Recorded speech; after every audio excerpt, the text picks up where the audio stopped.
You were such a useless daughter-in-law. My father-in-law sneered as he threw a bag at me. Finally got rid of that parasite clinging to my son. My mother-in-law joined in, shoving me out the front door. "Stop, please," I screamed, but they continued to mock me without mercy. Get out of here now. Yeah, you ungrateful wretch. They laughed at me, hurling cruel words while looking down on me with contempt. After enduring their abuse for 3 years, I finally decided to get a divorce. Throughout those years, my in-laws had thrown countless heartless remarks my way. On top of that, my mother-in-law even dared to lay hands on her own grandson, my son, without hesitation. She crossed a line that should never be crossed. And for that, I can never forgive her. I'm leaving with my son. I was determined as I said that over the phone to someone. Not even 10 minutes later, a car pulled up in front of the house. Seeing the car, my in-laws suddenly started trembling with fear. Yes, the person who came for me turned the tables, and our roles were reversed. My name is Emma Anderson, a 35-year-old working mom. I currently live with my in-laws and my son in their house. My husband, Rick, works in sales and frequently gets transferred, and my father-in-law is a company employee nearing retirement. My mother-in-law is a housewife, and we split the household chores. My son, John, is about to start elementary school, and I've been busy with all the preparations. Actually, it was my in-laws who suggested we live together. You know, we're on a tight budget, so living together would help save on living expenses. Please consider moving in with us. My mother-in-law begged us 3 years ago, but honestly, I wasn't too keen on the idea of living with them. Because, you see, my in-laws have serious personality issues. My father-in-law is always condescending, looking down on everyone with his overbearing behavior, while my mother-in-law is selfish and always says whatever she pleases. I knew that living with them would be tough. Even so, in the end, we accepted living with my in-laws.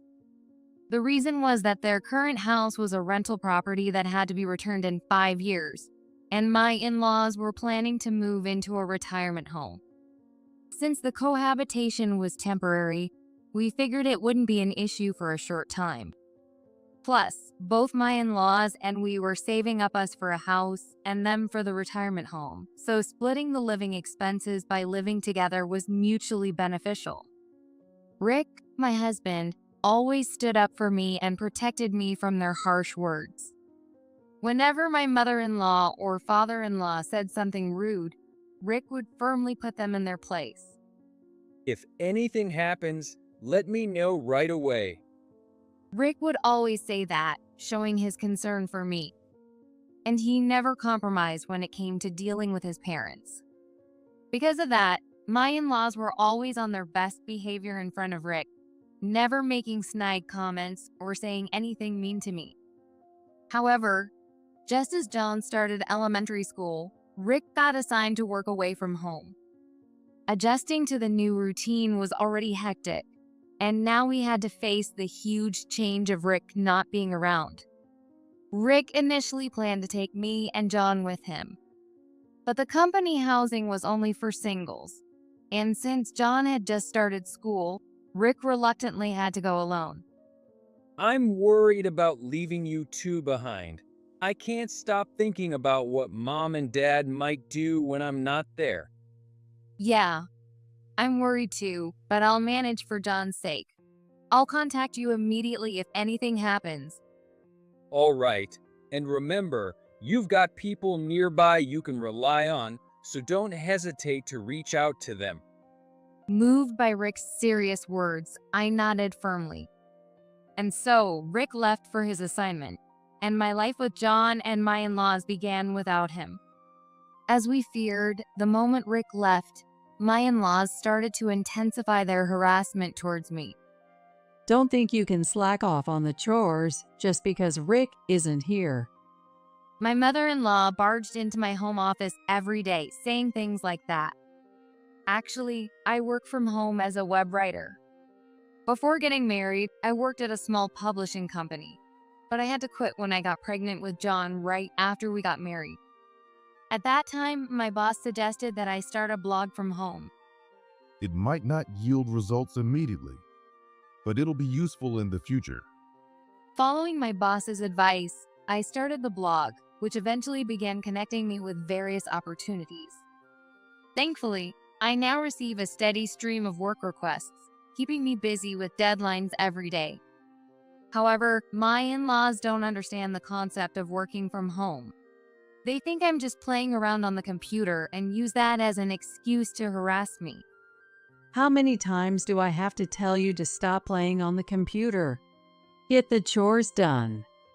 My mother-in-law would say this harshly, then suddenly kick the chair from behind, causing my body to sway unsteadily. I let out a short cry and quickly stood up. I've explained this so many times, Mom. This is work. I said that firmly, but my mother-in-law just snorted and began to mock me. Don't lie. There's no such thing as a job you can do from home. Seeing that reasoning with her was hopeless, I sighed deeply. Perhaps my sigh annoyed her, as she then launched into another loud lecture.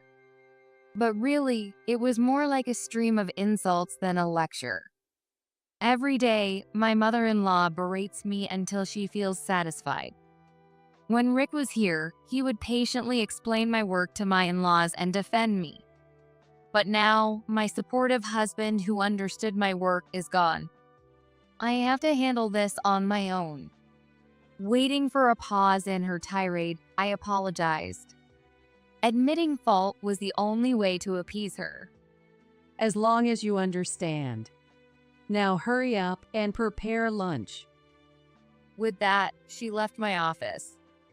I sighed quietly. The only reason I can endure this harassment is that our time living together is limited. Once we've saved enough money, we'll move out of here as soon as possible. Comforting myself with that thought, I headed to the kitchen. I need to make lunch quickly and catch up on the work I've fallen behind on this afternoon. Just as I was thinking that, more trouble came my way. After lunch, as I was cleaning up and then returning to my work in my room, I suddenly heard footsteps, and the door to my office was abruptly opened without so much as a knock. Here it is. Please come in. Startled by my mother-in-law's unusually cheerful voice, I turned around quickly. Standing there was my mother-in-law and a young man in what looked like work clothes. What is this? Ignoring my question, my mother-in-law pointed at my computer and said brightly to the young man, That's the computer we don't need. How much can we get for it? I looked at the young man. He seemed bewildered. I'm sorry. I was told over the phone that I'd be picking up an old computer you no longer use. It finally dawned on me what was happening. I'm sorry, but there's no computer here that we need to get rid of. When I said that, the young man quickly apologized. I then ushered them both out of the office and guided the service worker to the front door. But as soon as we were alone, my mother-in-law, her face flushed with anger, started yelling at me. Hey, don't interfere. Startled by her sudden change in attitude, the young man quickly bolted outside. Once it was just the two of us, she came at me, yelling furiously, trying to grab me. I dodged her, sharply demanding an explanation for her behavior. Mom, what's going on? Explain yourself. She glared at me and finally responded. I figured since you're just fooling around, I might as well sell it. When I got a call from the removal service, I thought it was the perfect opportunity. With that, she stormed off to her room. The door slammed shut right in front of me. I collapsed onto the floor, utterly shocked. I never imagined I would be treated like this. I sat there in a daze for a while, but eventually I pulled myself together and headed to my office. I dialed Rick's number. Even though he was at work, he picked up right away. What's wrong? Did something happen? Hearing the gentle concern in his voice, I started to SOB. I want to leave this house as soon as possible, I whispered, and Rick drew in a sharp breath. After I calmed down, I explained everything that had just happened. Rick's voice turned stern as he replied, "Got it." I'll be back this weekend, and I'll have a serious talk with Mom. "Yes, please do." I said that weakly, and Rick softly added, "Let's save up for our own home as fast as we can." I nodded and replied, "Yes," determined to work even harder. True to his word, Rick gave his mother a stern talking to. Even though she usually had plenty of excuses, she seemed genuinely frightened by Rick's intensity this time and promised never to do it again. But I couldn't shake the bitter expression on my father-in-law's face as he silently watched the exchange. Some time passed after that day. My mother-in-law had been much quieter since then, allowing me to focus more on my work than ever before. One evening, while the four of us were having dinner, my mother-in-law suddenly said something strange. I made $100,000 trading Forex. Isn't that amazing? She proudly showed us the screen of her smartphone. I stared in disbelief. Apparently, she had been dabbling in Forex trading without telling anyone. Though she had made a profit, I found out that she had used the money they'd saved for their retirement home as her initial investment. I couldn't help but look at her with a strained expression. "Mom, did you take some kind of course or something?" But she just shook her head dramatically and grinned. Nope, it's all about instinct. Everyone says so. It turns out that smartphone Forex trading is currently popular among her friends. Jealous of her friends showing off their designer bags, she decided to try it herself. Since she was already pretty tech-savvy, she had no trouble diving into Forex trading. I was stunned by her bold move, but also deeply worried about her approach. "Mom, I don't mean to interfere, but I really think you should study up on it." She scowled at me, clearly displeased. Why should I listen to you? "But if you don't set clear rules, you could end up losing a lot," I gently warned, but she snorted in disdain, mocking me. Are you just jealous because I made money? That's typical of poor people. My mother-in-law ignored my words and continued to look down on me.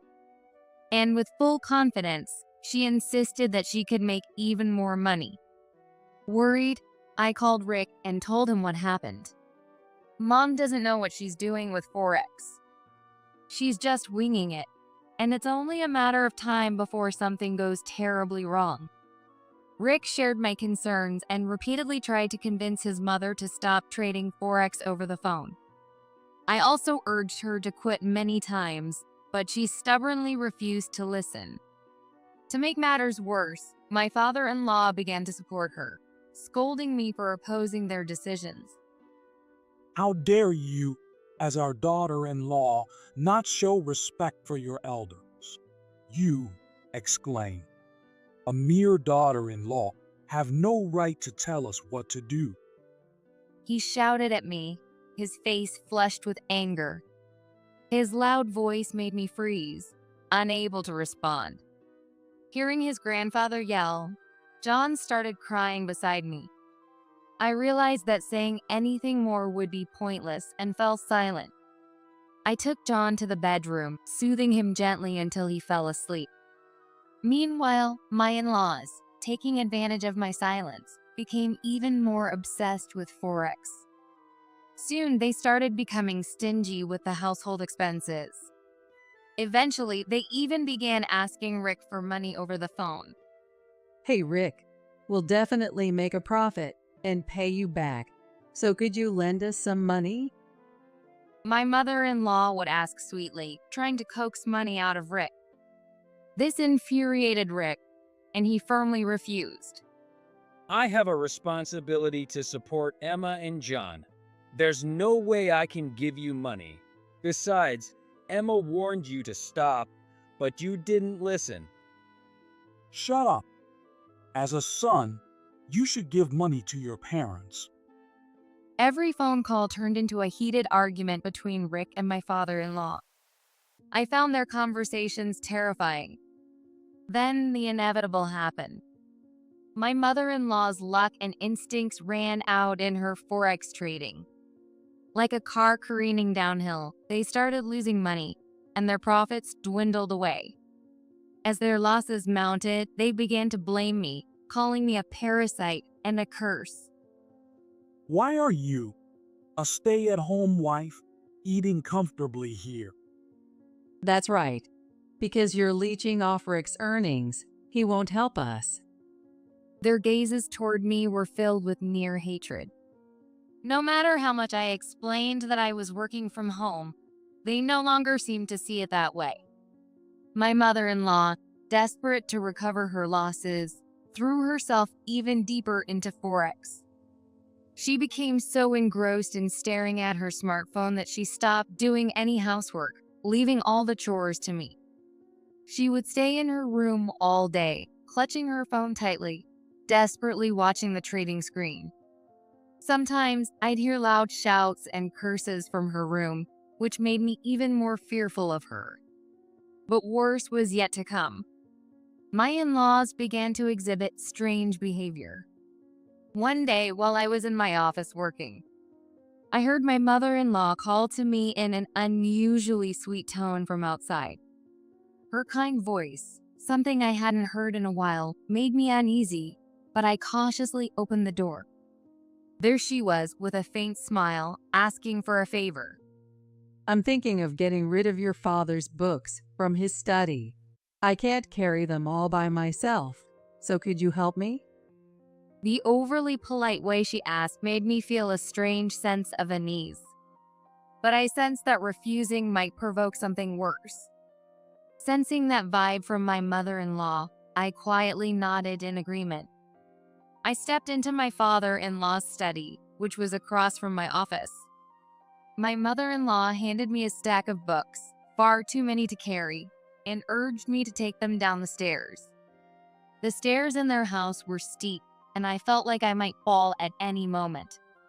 Just then, my mother-in-law exclaimed, "Oh!" Startled by her voice, I lost my grip and dropped the books I was carrying. As I stumbled and leaned against the wall for support, the heavy books tumbled down the stairs. The thought of those books hitting my back sent a chill down my spine. At that moment, I distinctly heard my mother-in-law click her tongue. I thought, "Huh?" and instinctively looked up at my mother-in-law. From the top of the stairs, my mother-in-law was staring down at me intently. A cold sweat broke out on my back. Could she have dropped the books on purpose? I didn't want to believe that my mother-in-law could do something so terrifying. My heart raced. I couldn't take my eyes off her. Then, in an overly concerned voice, she asked, "Are you okay?" I replied with a hoarse, "Yes," my voice barely audible. A few days later, during dinner, my mother-in-law casually brought up the topic of insurance. By the way, I reviewed your father's insurance recently. The terms are quite different from what they used to be. I'm thinking of updating mine too. My father-in-law nodded and, as if it was nothing, asked me, Speaking of which, Emma, what kind of insurance do you have? You're young, so I'm sure you've got a solid policy with good coverage, right? They asked in a light conversational tone, but their eyes were gleaming with interest. Feeling uneasy, I mumbled, "Well, yes, sort of," evading their question. Their words made me feel almost certain. Maybe my in-laws wanted me gone. If I left this house, they might think that all of Rick's earnings would go to them. Could they be asking about my insurance because they're after my policy? I shook my head to dispel the thought. Maybe I'm just overthinking it. There's no way they'd actually try to harm me. I tried to convince myself, but the memory of the incident on the stairs suddenly flashed through my mind. What if that was intentional? But I didn't have any solid proof.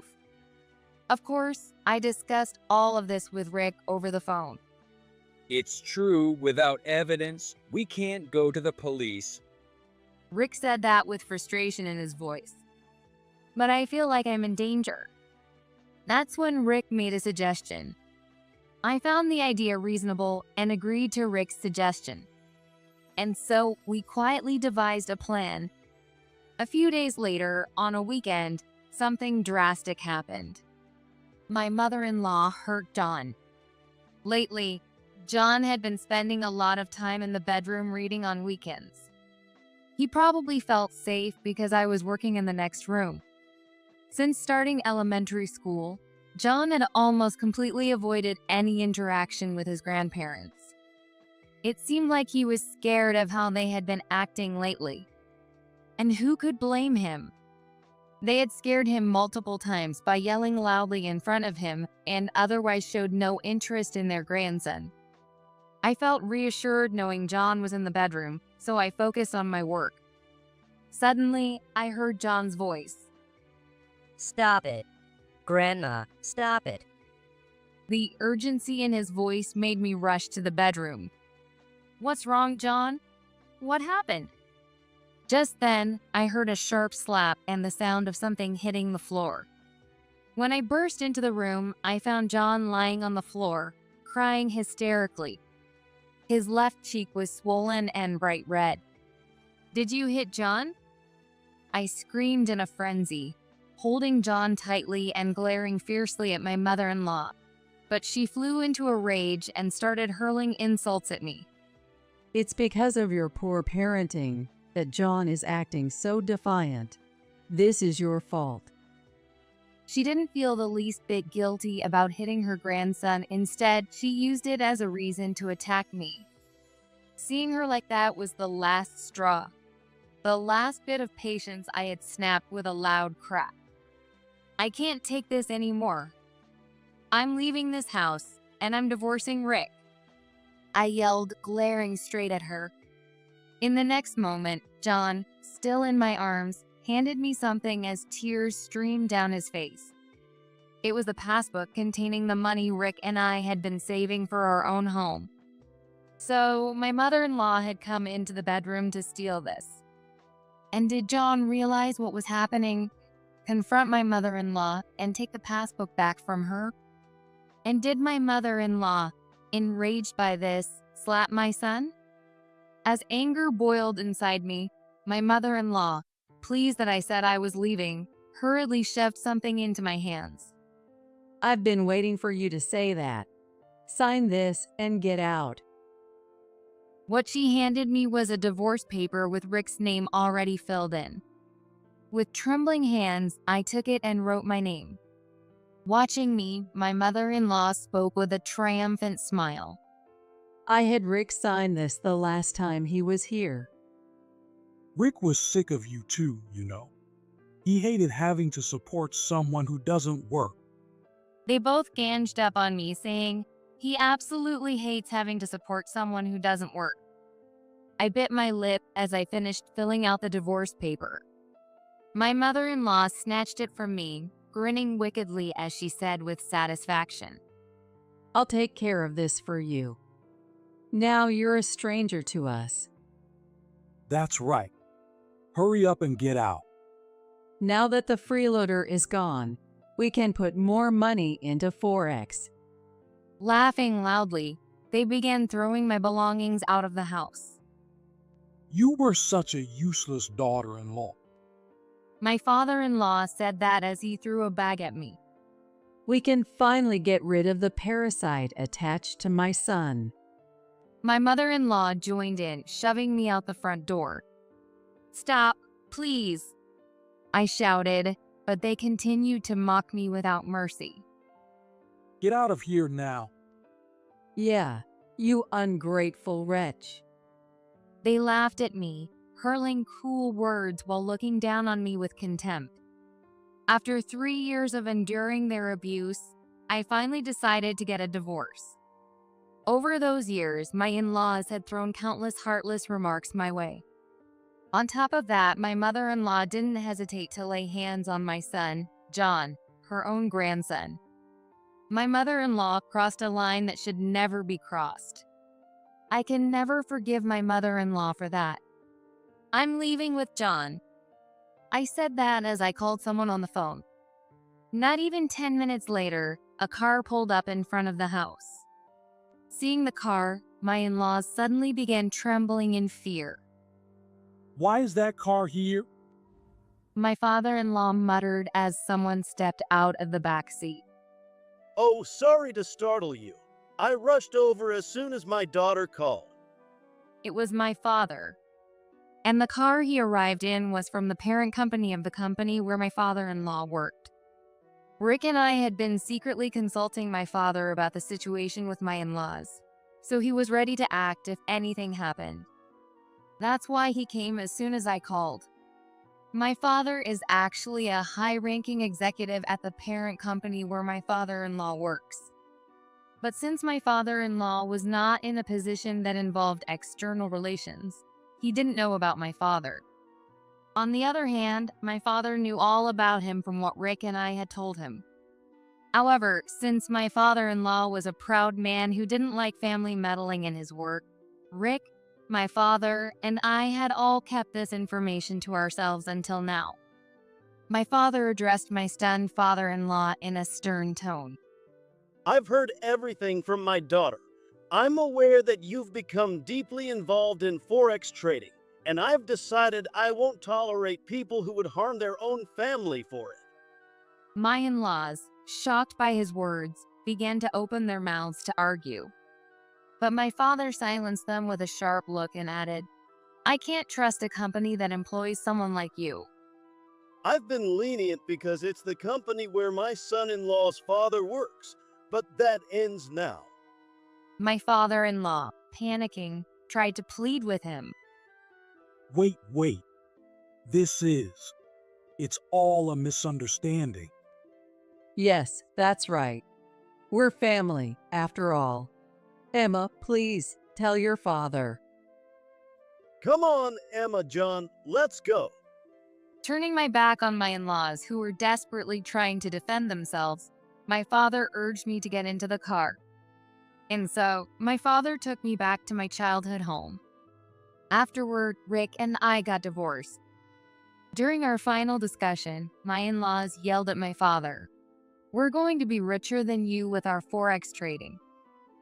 In response, I coldly said to them, You'll be paying us the full alimony and returning all the money you squandered from our savings. Even after hearing this, my in-laws continued to act defiantly. But Rick and I exchanged knowing smiles, understanding what was to come. 6 months later, I received a frantic phone call from my in-laws. Hey, Rick quit his job. He's missing. Do you know anything about this? Really? I don't know anything about it. When I responded so indifferently, my in-laws on the other end of the line started panicking and causing a commotion. Apparently, they had lost all their retirement savings in reckless Forex trading. Desperate to recoup their losses, they had taken on high-risk trades, which only worsened their situation. Overwhelmed by the pressure of working in the same company as my father, whom he had always looked down on, my father-in-law had taken early retirement. And to make matters worse, he had lost his entire retirement payout in Forex as well. In desperation, my in-laws had tried to rely on Rick to get back on their feet. But when they called his number, it had already been disconnected. Rick had vanished without a trace. Is that so? But it's not really my concern anymore since we're divorced. Good luck with that. I responded to them, treating their distress as none of my business. Suddenly, my mother-in-law blurted out something absurd. If you find Rick, I'll let you remarry him. I couldn't help but laugh at her and responded, I'm afraid that won't be possible. I am already remarried. The moment she heard this, she started shouting something, but I hung up the phone without a second thought. As I let out a long breath, Rick, now my husband again, spoke to me. Well done, Emma. I turned to Rick with a bright smile. Rick, too, had cut ties with his parents, deciding to distance himself from them entirely. That's why we divorced temporarily and then remarried, with Rick taking my family name. Are you sure you're okay with this? Yes, my family is you and John. I can never forgive those people for hurting the two of you. Rick replied, holding my hand tightly. With the alimony we secured from my in-laws, we purchased a home near my parents' house. As it turned out, my in-laws, overwhelmed by debt, had to rely on relatives to bail them out. In exchange, they are now working their old bodies hard on a farm in the countryside, where they had been sent by those relatives. We learned about this when those relatives contacted Rick later on. Rick informed them about our remarriage, but asked them not to tell his parents. The only time I'll see them again is at their funeral. Rick decided that, and I fully agreed with him.